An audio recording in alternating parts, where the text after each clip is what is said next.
जब अधर्म का अंधकार फैला हुआ था, तब धरती पर एक प्रकाश आया। वह प्रकाश था श्री राम का, एक राजकुमार जो न केवल एक योद्धा थे बल्कि विष्णु का अवतार भी। उनका जीवन गुरु के आदेशों और पिता के वचनों के प्रति अडिग समर्पण का प्रतीक था। राज सिंहासन का त्याग कर उन्होंने वनवास को न केवल सहा बल्कि इसे जीने का एक नया अर्थ भी दिया। सीता और लक्ष्मण के साथ उन्होंने वनवास के कठिन सफर में धैर्य, साहस और प्रेम की मिसालें पेश की। सीता जो धरती की संतान थी, की अनुपम सौम्यता और लक्ष्मण की भक्ति ने उन्हें एकत्रित किया। लेकिन जब रावण ने छल से सीता का अपहरण किया, तब यह यात्रा एक महाकुंभ में बदल गई।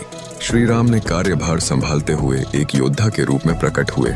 समुद्र से मार्ग मांगना, वानरों की एक अद्भुत सेना का निर्माण करना और एक ऐसा युद्ध लड़ना जो धरती की धड़कन बन गया। यह लड़ाई केवल एक युद्ध नहीं थी बल्कि अधर्म के खिलाफ धर्म का उद्घोष थी। रामायण ऐसे आदर्शों की गाथा है जो हमें आज भी प्रेरित करती है। यह कथा मात्र एक कहानी नहीं बल्कि एक अमर धर्म की संकल्पना है। जय श्री राम। यह केवल एक कहने की बात नहीं बल्कि सत्य और न्याय में विश्वास का एक अभिवादन है।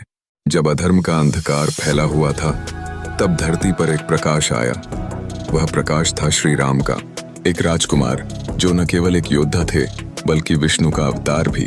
उनका जीवन गुरु के आदेशों और पिता के वचनों के प्रति अडिग समर्पण का प्रतीक था। राज सिंहासन का त्याग कर उन्होंने वनवास को न केवल सहा बल्कि इसे जीने का एक नया अर्थ भी दिया। सीता और लक्ष्मण के साथ उन्होंने वनवास के कठिन सफर में धैर्य, साहस और प्रेम की मिसालें पेश की। सीता जो धरती की संतान थी, की अनुपम सौम्यता और लक्ष्मण की भक्ति ने उन्हें एकत्रित किया। लेकिन जब रावण ने छल से सीता का अपहरण किया, तब यह यात्रा एक महाकुंभ में बदल गई। श्री राम ने कार्यभार संभालते हुए एक योद्धा के रूप में प्रकट हुए।